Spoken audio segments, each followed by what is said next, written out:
Salut à toi, j'espère que tu vas bien, ça fonctionne enfin. Tu l'as pas vu, c'était hors cam, mais j'ai des gros problèmes avec ma carte graphique en ce moment, donc c'est galère pour faire des vidéos. Mais ce n'est pas la seule raison pour laquelle je n'ai pas fait de vidéo ces derniers temps. J'ai été pas mal occupé, pas mal pris par mon nouveau boulot. En réalité, j'ai trouvé un chouette travail en tant que responsable financier administratif, ce qui fait que j'ai pas eu énormément de temps à consacrer au trading et donc à la création de contenu sur YouTube, mais me revoilà. Et j'ai pensé que ça pouvait être intéressant de te partager ce sur quoi je travaille en ce moment, pas au niveau de mon travail, mais au niveau de mon trading, décortiquer aussi un peu pour ceux qui ont soit des études, soit un travail sur le côté, décortiquer l'emploi du temps, genre comment réussir à combiner le trading, l'apprentissage et la pratique, et en même temps que ce soit un boulot, des études ou quoi. Donc je vais te partager mon horaire et puis quelques conseils peut-être, et après peut-être que ça pourra t'aider pour toi, pour agencer ta vie autour du trading. Mais donc sans plus attendre, on va aller voir ça. J'aime bien, comme toujours, utiliser un tableau blanc pour illustrer mes propos, ce que j'explique, etc. Mais donc, on va d'abord parler de l'agencement du trading autour, ou plutôt de ta vie professionnelle ou privée autour du trading. Donc, pour le moment, j'ai un emploi à temps partiel. Enfin, pas pour le moment en fait, c'est définitif, c'est un CDI, etc. Mais donc j'ai un emploi à temps partiel et honnêtement, je suis vraiment très bien atterri, je suis vraiment très bien tombé. Non seulement parce que c'est un boulot qui est vraiment pas. Enfin, c'est galère d'avoir un boulot comme ça sans diplôme, du coup j'ai pas de diplôme, donc j'ai vraiment joué la carte des compétences, parce que malgré le fait que je n'ai pas de diplôme, que ce soit en économie, en finance ou quoi, j'ai quand même pas mal de compétences que j'ai pu accumuler ces dernières années, donc c'est ce qui m'a beaucoup aidé pour avoir ce job. Mais donc c'est un boulot que j'ai, on va faire ça simplement, donc lundi, ok ça va être dégueulasse si je le fais comme ça, mais donc disons simplement que tu as une semaine classique. Ouais, je sais pas ce que ça va donner. Bon, on va faire autrement. Tu as une semaine classique avec 5 jours. Donc lundi, mardi, je sais pas pourquoi mon curseur ne s'affiche pas. Mercredi, jeudi, vendredi. Ok, puis tu as le week-end. Désolé si ça ressemble à un dessin d'enfant de primaire, mais c'est pas grave. Donc voilà. Pour l'horaire de travail, il est assez simple. C'est pour ça que je te dis que je suis assez bien tombé. C'est que donc le lundi, je travaille toute la journée au bureau. Ok. Le mercredi, c'est qu'une demi-journée. Et le vendredi, c'est toute la journée. Sauf que j'ai la chance de pouvoir travailler, si je le souhaite, chez moi, le mercredi et le vendredi, donc en 100% distanciel. Donc tu comprends facilement que ça me laisse tout ce temps-là, mardi, mercredi, jeudi, vendredi, pour être relativement présent sur les marchés. Relativement parce que c'est pas parce que je suis chez moi que je peux rien foutre. Enfin, désolé pour le mot, que je peux ne rien faire, je dois travailler en réalité, donc comme je l'ai dit, le mercredi et le vendredi. Mais ça n'empêche que c'est quand même un horaire très avantageux parce que je peux l'agencer de façon assez personnelle, c'est assez flexible. Et si maintenant, je sais pas moi, imaginons il y a une annonce économique qui se met pile en milieu de journée à 14h30, mais à la limite je fais une pause entre 14 et 15 pour gérer cette annonce-là, pour être présent sur les marchés pendant qu'elle est publiée. Et alors, juste, je commence soit ma journée plus tôt, je la finis plus tard. Enfin, c'est assez flexible. Donc ça c'est cool. Bref, pourquoi je te raconte tout ça, déjà pour te tenir au courant de toute cette petite aventure sur cette chaîne YouTube, mais aussi pour te partager quelques conseils. Si soit tu cherches un travail, soit tu fais des études, soit tu as une quelconque activité en dehors de ton trading. Le premier conseil qui est vraiment très important, je pense, et c'est que dernièrement que j'ai vraiment compris l'importance de ce conseil justement, c'est d'avoir un revenu sur le côté pendant ton apprentissage du trading. Pourquoi ? Je vais me mettre en grand. Tu vas vouloir le plus possible enlever la pression que c'est de vouloir gagner de l'argent avec le trading. Pourquoi ? Parce que quand tu trades pour absolument gagner de l'argent à tout prix, du genre, imagine à la fin du mois, tu as tes factures qui dépendent de ton trading, ça va te mettre une pression qui va non seulement te pousser à faire des erreurs, mais en plus, c'est pas agréable d'opérer dans un, on va dire, état d'esprit pareil. Alors que quand du coup tu as un revenu, idéalement un revenu stable, donc ça peut être des petits boulots par-ci par-là, mais si tu arrives vraiment à trouver un boulot stable, ou bien si tu es encore aux études, il n'y a pas cette question-là, mais pour ceux qui ont besoin d'un travail, si tu arrives à trouver un boulot qui t'apporte un revenu régulier tous les jours, sans souci, tu as un contrat de travail à long terme, etc., c'est cool. Comme ça, l'aspect financier, tu peux le mettre de côté. Et puis vraiment te concentrer sur, ok, maintenant je me focus sur mon trading, mon process de trading, on en reparlera plus tard parce que c'est la deuxième partie de la vidéo, mais ça va vraiment être quelque chose que tu vas vouloir faire. Et deuxième chose aussi, et en vrai il n'y a pas beaucoup plus de conseils que ça à partager pour ce sujet-là, mais donc première chose, avoir un revenu complémentaire. enfin ou principal, ou appelle ça comme tu veux, mais avoir un revenu pour qu'à la fin de mois, tes factures, ton loyer, tous ces trucs-là ne dépendent pas du trading, ok. Et la deuxième chose, je pense, qui est vraiment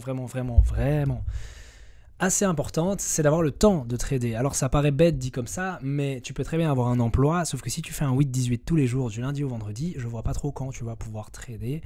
Bon, rien n'est impossible, c'est vrai, mais ça va être difficile.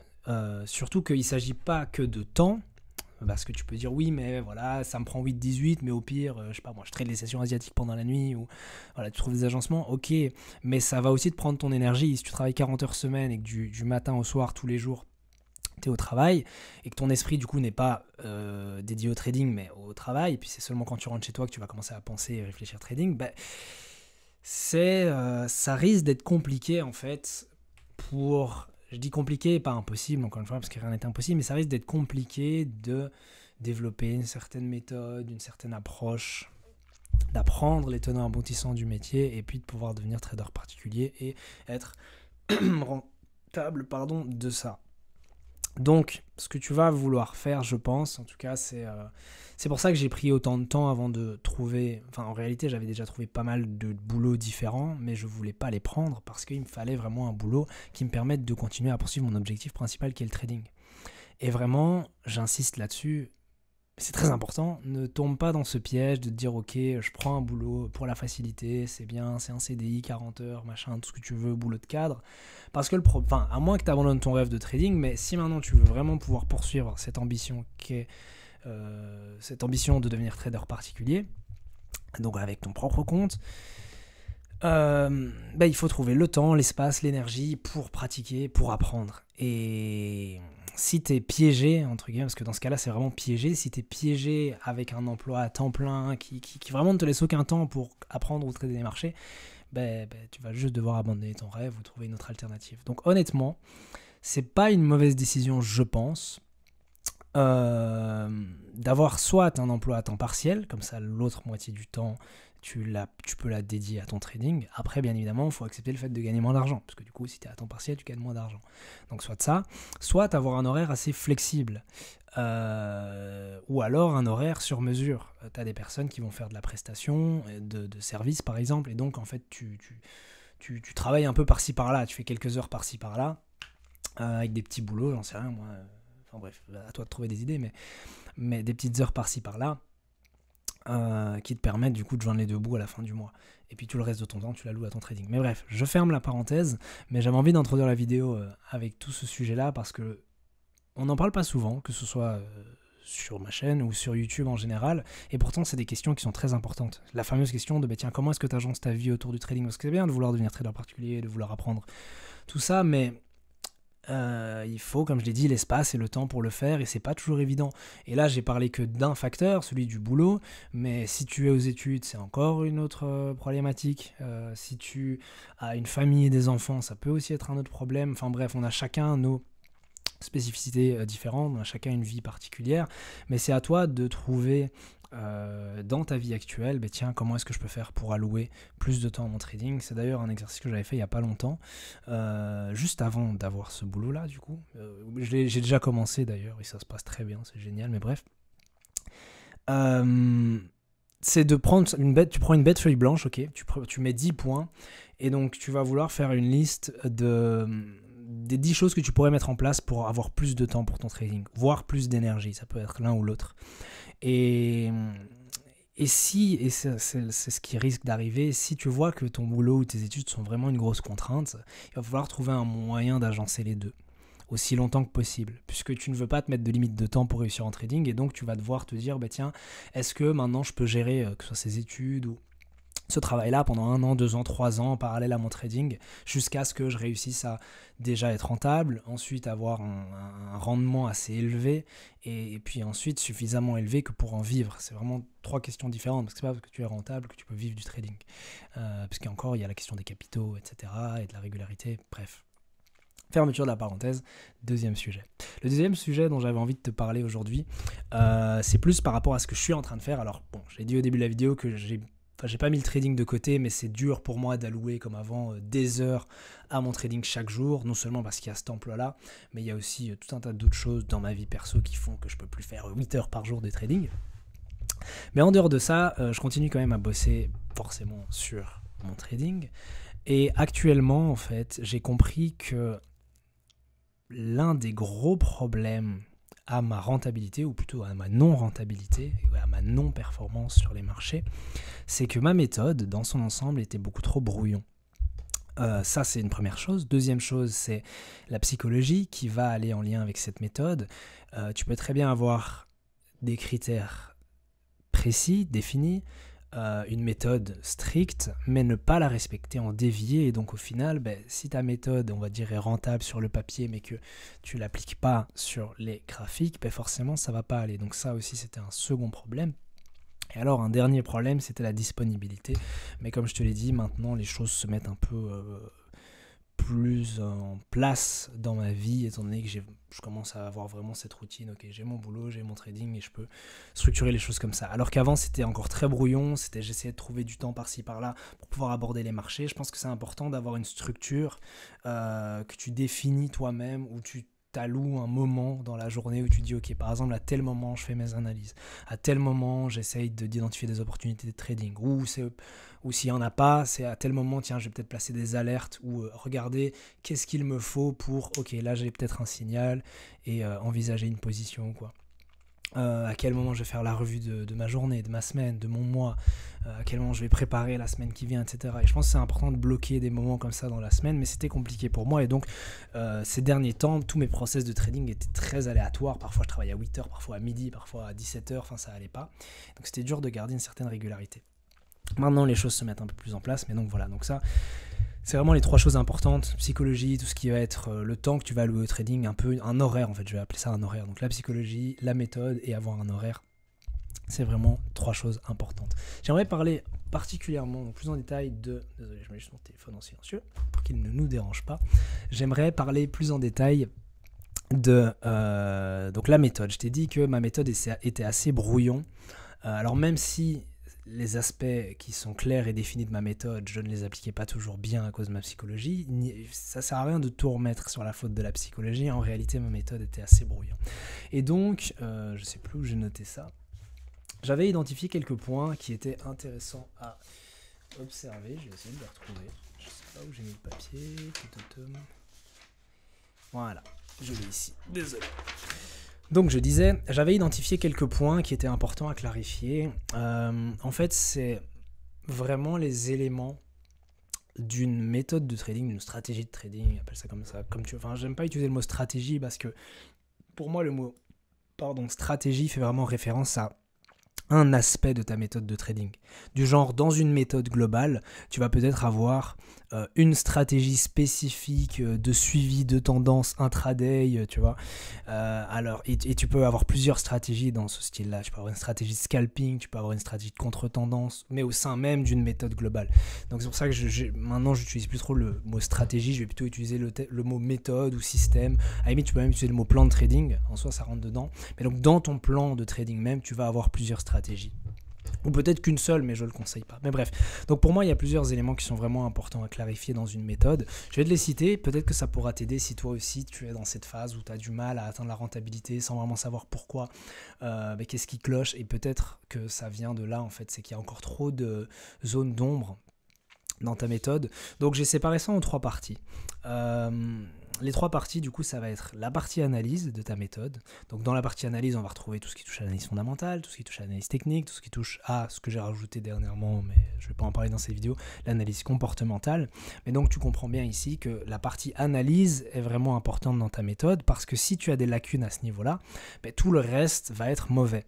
Imaginons maintenant que tu n'as jamais développé de processus, on va dire, pour analyser les marchés, et que tu les abordes toujours un peu au hasard, tu entres n'importe où, tu sors n'importe où, t'as aucune analyse technique et aucune analyse fondamentale. Donc non seulement tu sais pas dans quelle direction trader, mais en plus tu sais pas où trader.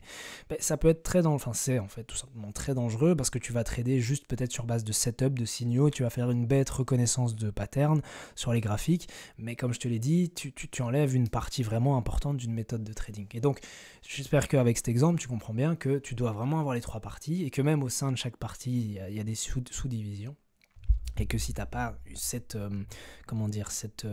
méthode complète, eh bien, ta non-rentabilité en trading peut découler en fait d'un de ces éléments-là. Mais donc, pour la partie analyse fondamentale, technique, comportementale, j'aime bien utiliser les trois. Alors ce que j'appelle analyse comportementale, ça découle un peu de l'analyse technique, mais c'est en gros tout ce qui est analyse des flux, analyse du comportement des acteurs de marché, parce qu'il peut se passer des choses d'un point de vue fonda ou d'un point de vue technique, mais c'est pas pour autant que ça fait sens. Tu peux observer des facteurs fondamentaux qui vont te dire ok, là tel actif il doit monter, et puis tu vois que l'actif baisse et tu comprends pas pourquoi. Souvent ça va être lié au comportement des investisseurs, à la perception que les acteurs du marché ont d'une nouvelle, d'un environnement économique, etc. Bref, deuxième partie, ça va être tout ce qui touche au positionnement et au risque.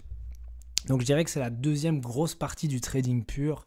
Donc ça va être tout ce qui est entrée, sortie, tout ce qui est gestion de trade, gestion des risques, etc.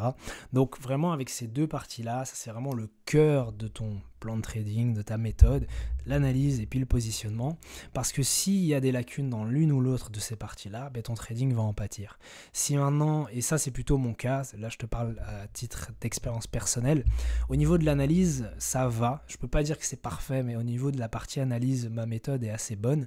Mais c'est surtout au niveau du positionnement et du risque que ma méthode est très très très abstraite, dans le sens où je me suis rendu compte après avoir vraiment décortiqué tout mon plan et après avoir regardé tiens qu'est-ce qui manque, où est-ce qu'il y a des lacunes, quels sont les points forts, quels sont les points faibles de cette méthode, je me suis rendu compte en fait que mes entrées ne sont pas claires, dans le sens où j'ai pas de signal clair d'entrée. J'utilise beaucoup de... En fait, c'est très discrétionnaire. Alors, pour la partie analyse, c'est pas un problème, puisque mon approche est assez discrétionnaire, tout ce qui est analyse macro, etc. Mais pour la partie positionnement, il me faudrait quelque chose de plus systématique. Tu peux pas entrer en disant « je pense que c'est le bon moment d'entrée, plus ou moins là ». Non, il te faut un truc clair et précis. Donc ça, j'ai pas de règles spécifiques, enfin, ou même si j'en ai, je les suis pas, donc ça va pas. Au niveau des sorties, je me suis aussi rendu compte que autant j'ai des règles assez strictes pour le positionnement du stop, donc au niveau de la gestion des risques, c'est assez bien, mais pour ce qui touche à la sortie en profit, donc si maintenant je dois aller chercher une cible de profit, j'ai remarqué que c'était assez approximatif et que j'ai pas vraiment de règles pour mesurer l'amplitude d'un mouvement et me dire ok, je vais aller chercher tel niveau, etc. Donc ça aussi c'est un gros problème à travailler. Aussi au niveau de la gestion des risques, bon ça je suis encore en train d'étudier le sujet, c'est qu'une partie de la gestion des risques, bien évidemment il y a plein de choses à dire, mais au niveau de la gestion des risques, j'ai remarqué que j'utilisais systématiquement à peu près 1% de risque par trade, et ça peut faire sens au début, mais tu vas vite te rendre compte, si c'est pas déjà le cas, qu'à plus long terme, quand tu essaies vraiment de professionnaliser ton trading, sans devenir un trader professionnel, parce qu'on reste des traders particuliers, on ne travaille pas en institution, mais quand tu cherches vraiment à te professionnaliser, entre guillemets, tu vas vite te rendre compte que avoir une allocation fixe, donc risquer à chaque fois 1% par trade systématiquement sur des trades différents, qui s'attachent à des idées différentes, sur des unités de temps différentes, peut-être avec des stratégies différentes, ça n'a pas de sens. Imaginons maintenant que tu as un trade, je sais pas moi, qui est vraiment backé par une grosse idée macro, tu as une quasi-certitude que ça va se produire, tu laisses assez de place à la volatilité, donc vraiment les probas que tu te fasses sortir sont assez faibles, et donc en gros on va dire un setup avec une forte probabilité, et imaginons que tu risques dessus 1%, ok cool, donc ça, on va dire que c'est ton risque de base, 1%. Et puis que tu as un autre setup qui survient très souvent, mais qui n'est pas vraiment backé par une idée macro, c'est plutôt peut-être juste une reconnaissance de pattern, c'est juste un modèle technique qui s'imprime assez souvent, mais tu sais par ton backtesting que sa probabilité de succès elle est assez faible, mais tu risques aussi 1% dessus. Ça n'a pas vraiment de sens. Si je compare les deux positions, du coup, qui sont vraiment des... La méthode reste la même, peut-être. Enfin, elles sont issues de la même méthode, mais les stratégies employées sont différentes. L'unité de temps abordée est différente. La volatilité aussi sur chaque mouvement est différente. Bref. Mais ça n'a pas de sens de risquer le même, enfin 1% sur les deux trades. Parce que t'en as un qui, peut-être que t'en as un où ton stop il est à 10 points, j'en sais rien, et l'autre ton stop il est à 100 points. Mais ça veut dire que tu vas perdre 1% juste parce qu'il y a une baisse de 10 points, alors que sur l'autre il te faut une baisse de 100 points pour que tu aies une sortie. Et puis aussi il y a les probabilités que le scénario se joue, dans le sens où peut-être que l'une t'as 20-30% de chance de réussite, alors que l'autre t'en as peut-être 80, 90, et donc ça fait plus sens d'avoir un risque max, entre guillemets, de 1%, et de réduire ton... Enfin bref. Mais je vais pas rentrer dans les détails ici, mais donc ce que je veux dire par là, c'est que c'est aussi des questions que je suis en train de me poser sur l'allocation du risque, ou la gestion du risque en général. Mais donc voilà, à titre d'expérience personnelle, c'est plutôt les problèmes que je rencontre moi, là actuellement, et non pas la partie analyse. Souvent j'ai remarqué que c'était plutôt l'inverse, dans le sens où les gens sont vraiment calés en analyse technique, et je trouve ça pas mal, parce que ça n'a jamais vraiment été mon point fort. Là, tout ce qui est AT, positionnement, gestion de trade, gestion TPSL, machin bazar. Mais par contre, ils sont assez mauvais en analyse. Donc parfois, tu vois des positions qui, sur le graphique, font totalement sens. Genre, je pense notamment à ce que les gens parfois partagent sur le Discord ou quoi. Et puis, parfois, il s'avère que les gens se positionnent sur des actifs que je trade aussi, ou sur lesquels j'ai une vue. Et donc, c'est évident pour moi la direction à trader. Surtout pour les débutants, où généralement c'est un simple trading directionnel. Donc on sait ce que la personne cherche à faire. C'est pas, voilà, elle ne construit pas des positions complexes, elle sert juste à se dire ok, je pense que le prix va monter, descendre, et elle long ou elle short. Mais du coup, je vois par exemple ces captures d'écran, je me dis mais cette personne est complètement contre le marché.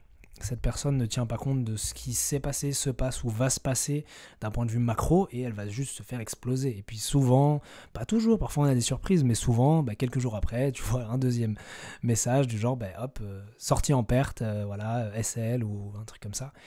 Parce que oui, la personne, ok, avait peut-être que d'un point de vue technique, sa position faisait totalement sens, mais d'un point de vue macro, d'un point de vue fonda, au niveau des flux, ça avait aucun sens. Ou parfois je vois des gens prendre des positions avant des annonces économiques, ou des gens prendre des positions par exemple un lundi, alors qu'on attend une data qui sort que jeudi, vendredi, une grosse data. Et donc en réalité, la plupart des traders sont en position d'attente. Puis tu vois la personne après qui va remettre un message 2-3 jours après, genre mercredi ou jeudi, et dire bon, ça bouge pas, je préfère clôturer ma position, blablabla. Alors que justement, ça bouge pas parce qu'on attendait l'annonce du jeudi ou du vendredi, et donc c'est normal que la position n'a pas bougé, et c'est toi qui es entré trop tôt parce que t'as pas tenu compte de l'environnement macro. Mais bref, c'est une parenthèse. Mais donc voilà, c'est un peu marrant de voir que les problèmes des autres sont pas toujours les mêmes que soi. T'as des gens qui vont galérer en analyse du coup, et se dire voilà, et moi c'est l'inverse, c'est justement en technique que je galère. Enfin bref, mais c'est à moi aussi de prendre le temps de développer ces compétences là. Bref, dernière partie. Donc pour te résumer, si je t'ai un peu perdu dans la vidéo avec tout mon blabla, donc les 3 parties pour avoir une méthode assez complète en trading, ça va être la partie analyse, dans laquelle on retrouve fonda, technique, comportement, ok, donc analyse des flux, etc. La partie positionnement et risque. Quand je dis positionnement, c'est pas le positionnement des autres participants, c'est ton positionnement à toi. Donc ça va être tes entrées, tes sorties, ok, tout ce qui touche aux signaux, gestion de trade, gestion des risques, etc. Et donc la 3e partie, je l'ai appelé monitoring, donc suivi. Et donc ça va être tout ce qui se passe souvent après ton trading. Donc ça va être le journal de trading qui va être très important à garder, la revue des trades, la revue de la semaine, des performances, du mois, etc. Et puis alors tout ce qui va toucher au backtest. Bon, en réalité c'est pas vraiment après, puisque tu vas d'abord backtester une stratégie avant de la mettre en place, mais je l'ai mis dans le monitoring puisque c'est une sorte de suivi de ta stratégie, de ta méthode, etc. Et donc dans l'ensemble, chacune de ces parties doit être revue et clarifiée. Et c'est vraiment important. J'avais déjà fait une vidéo il n'y a pas longtemps sur tiens, si toi aussi tu galères à être rentable, mais je pense que cette vidéo aussi vient compléter cette ancienne vidéo. Parce que si tu galères à être rentable, ça pourrait vraiment être bénéfique pour toi. Et c'est un travail qui prend du temps. Comme je te le dis dans la vidéo, c'est pas ah voilà, là je viens de prendre 1 heure pour faire tout ce que je viens de t'expliquer et c'est bon, j'ai fait un step-up dans mon trading. Non, en réalité, ça fait plusieurs semaines que je bosse là-dessus. Parce que en fait, dans chaque partie, imaginons, voilà, je prends la partie, je sais pas moi. Bon, on va rester simple. Je prends la partie analyse, chouette. Je prends la partie analyse. Dans la partie analyse, il y a la partie fondamentale, cool. C'est quoi mon processus d'analyse fondamentale? Ok, cool.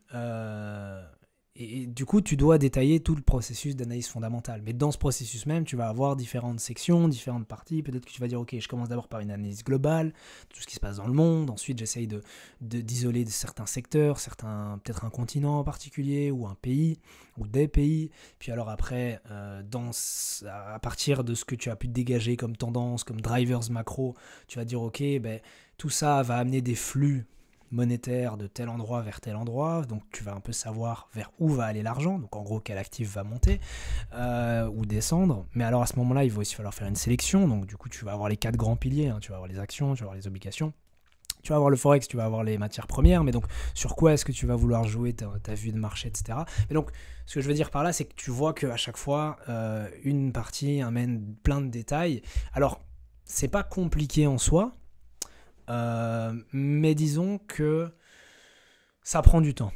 Voilà, c'est pas quelque chose de compliqué, mais ça prend du temps. Créer sa propre méthode, ça prend du temps. Je pense pas que ce soit une bonne chose de copier la méthode de quelqu'un, de copier le plan de trading de quelqu'un, parce qu'on est tous différents et peut-être qu'un plan, une façon de faire va très bien fonctionner pour quelqu'un et pas du tout pour toi, et c'est souvent le cas. Alors parfois ça marche à court terme. Imagine que tu apprends sur internet ou dans un livre, ou peu importe où, une formation ou quoi, tu apprends une stratégie de trading vraiment très spécifique, tu l'étudies à fond, tu la backtestes et puis tu l'appliques et ça fonctionne pour toi. Mais je doute que ça puisse fonctionner à plus long terme. Sans que tu n'y changes rien, je précise. Parce que tu peux très bien te baser sur la méthode de quelqu'un, ok, et puis le modifier un peu à ta sauce, et ensuite voilà, ça fonctionne pour toi. Mais si tu gardes vraiment la stratégie, le plan du type tel quel, et que tu l'appliques, je pense qu'à un moment il va y avoir un couac. Ce pourquoi c'est important de développer tes propres outils, c'est important de développer ta propre méthode, ta propre stratégie. Ok, tes propres stratégies, tu vois que je fais encore l'erreur, mais donc pour vraiment clarifier les choses, il y a selon moi ce qu'on appelle la méthode, ce qui va vraiment être l'équivalent d'un plan de trading en fait. Enfin, ton plan décrit ta méthode. En fait, le plan c'est la version papier, on va dire, qui décrit ta méthode. Et donc tu vas avoir ton plan de trading qui touche à tout. Tu peux même rajouter d'autres choses de ta méthode. Tu peux rajouter le pourquoi tu veux faire du trading. Tu peux rajouter quelles sont tes motivations. Qu'est-ce que tu veux faire avec l'argent du trading. Est-ce que le trading, tu veux que ce soit ton activité principale ou peut-être ton activité secondaire. Comment est-ce que tu vas gérer ton patrimoine si tu gagnes de l'argent avec le trading. Est-ce que tu vas utiliser tout pour être dépensé? Est-ce que tu vas utiliser une partie ou l'intégralité de tes revenus pour les mettre sur un compte perso? Peut-être pour avoir ton propre capital si maintenant tu passes par des propres firmes. Enfin bref, ça peut rentrer dans ton plan de trading, mais donc tu as la méthode, ok, tu as ta méthode, et donc dans cette méthode-là, c'est là où tu vas avoir plusieurs stratégies de trading, comme je l'ai expliqué tantôt. Tu vas peut-être avoir, je sais pas, du suivi de tendance, du contre-tendance, tu vas avoir de l'arbitrage, du retour à la moyenne, et puis alors tu vas aussi trader sur des unités de temps différentes. Donc tu peux avoir du scalping à très court terme, puis après tu peux avoir du suivi de tendance, mais intraday, tu vois, tu as des tendances parfois qui se mettent en place sur une journée. Tu peux avoir du suivi de tendance sur plusieurs jours, plusieurs semaines, là tu vas sur du swing. Donc voilà, toutes ces choses-là sont vraiment à distinguer, donc vraiment méthode et stratégie, c'est deux choses différentes. Bref, je pense qu'on a fait le tour, mais donc, comme j'aime bien le faire, pour conclure un peu la vidéo, j'aime bien résumer un peu tout ce qu'on a dit. Donc la première partie de la vidéo, je te parlais donc de l'importance d'avoir un revenu sur le côté, à côté du trading, et une situation stable qui va te permettre du coup de libérer le temps et l'espace qui vont être nécessaires pour apprendre et pratiquer le trading. Donc ça c'est la première chose. Il m'a fallu beaucoup de temps, c'est pour ça que ces derniers mois même, mes vidéos étaient pas très régulières. Il m'a fallu beaucoup de temps pour mettre de l'ordre dans ma vie et trouver ce petit cocon, cette petite bulle dans laquelle je pouvais pratiquer et apprendre mon trading. Donc en gros, c'est mini conseil, mais si c'est un peu le bordel dans ta vie pour le moment, que tu as des problèmes quelconques, financiers, je sais pas moi, personnels, familiaux, peu importe, essaye de mettre de l'ordre dans tout ça. Bon, bien évidemment, il y a parfois des choses qu'on peut pas changer à court terme, mais si maintenant il y a des choses sur lesquelles tu peux avoir un impact, du genre, t'as pas de boulot et du coup t'as pas de revenus et du coup t'essayes de trader pour gagner de l'argent et tu te rends compte que c'est pas une solution à court terme, essaye peut-être de trouver un emploi stable, ou bien imaginons maintenant t'es aux études mais t'es en pleine session d'examen et tu galères avec tes cours, mais en même temps tu veux trader et t'es là, tu sais plus où te mettre. Bref, focus-toi peut-être d'abord sur les études, ok, fais bien ta session d'examen et ensuite penche-toi sur le trading, ou alors structure mieux ton éducation, ton apprentissage, à l'école, à l'université, comme ça tu trouves la place après pour faire ton trading, etc. Bref, mets de l'ordre tout simplement dans ta vie, parce que c'est que quand les autres domaines de ta vie iront bien que tu pourras vraiment performer et réussir dans le trading. Je pense sincèrement ce que je viens de dire. Donc ça c'est la première chose, et puis alors la deuxième chose c'est tout ce qui touche à la méthode. Donc c'est important selon moi d'avoir sa propre méthode de trading, et si tu n'es pas rentable actuellement en trading, c'est probablement parce que soit tu as une méthode qui est encore brouillon, qui n'est pas vraiment clarifiée avec des règles claires, etc. Soit, je ne l'ai pas évoqué, mais tu as peut-être une méthode qui n'est pas rentable, même si j'en doute. Enfin, j'imagine que tu es suffisamment intelligent que pour avoir testé et vérifié si ta méthode était rentable, donc j'exclus cette possibilité-là.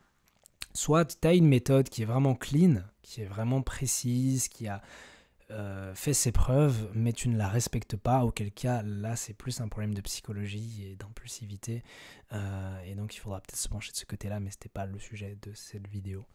Mais bref, j'espère qu'elle t'a plu. J'espère que j'aurais pu te transmettre quelque chose. Désolé encore si la fréquence de mes vidéos a diminué énormément, mais ça va être difficile, comme je l'ai dit, de faire des vidéos aussi souvent maintenant que je dois cumuler vraiment deux casquettes, celle du boulot de responsable financier et celle de trader particulier. Mais j'essaierai quand même de publier du contenu régulièrement et de te tenir à jour et au courant de l'évolution des choses. Voilà. Sur ce, c'était Dorian et on se dit à la prochaine dans la prochaine vidéo.